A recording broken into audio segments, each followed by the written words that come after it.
In today's video, I'm going to teach you how to create a custom survey in HubSpot. So, whether you're gathering important feedback from your customers or conducting internal surveys for your team, HubSpot makes the process a breeze.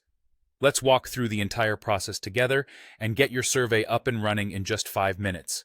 First things first, you'll need to log into your HubSpot account. Once you're logged in, navigate your way over to the Service tab.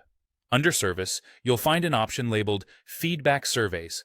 Click on that, and it will take you to the area where you can manage any surveys you've already created, or where you can kick off a new one.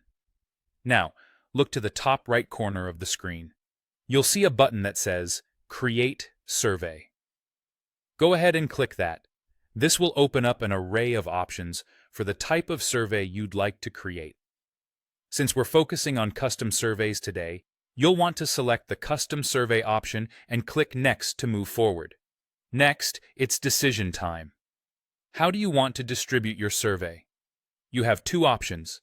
If you're looking to send it out via email, select the Email option. Alternatively, if you want to embed the survey on a web page or share a direct link with someone, go for the Shareable Link option. Either choice will guide how your survey reaches its respondents. With that sorted, you'll find yourself in the survey editor. Here, you'll use a simple drag-and-drop interface to start building your questionnaire. Whether you're adding multiple choice questions, text fields, or other types, the layout makes it straightforward and even a bit fun. Just drag the item you need into your survey flow and drop it where it fits best. As you build each question, don't forget to consider how you'll analyze the responses. For improved data insights, HubSpot lets you create a corresponding feedback property.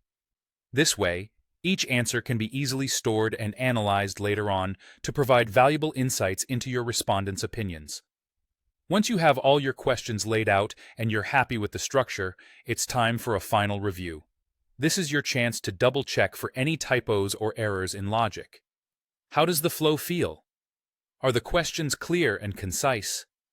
When everything looks just right, and you're confident in what you've created, the last step is to hit that Publish button. Congratulations, your custom survey is now live and ready for distribution. Remember, surveys are a powerful tool for gathering insights and driving decisions, so be sure to review responses and take action on the valuable feedback you receive. Thank you for watching, and happy surveying.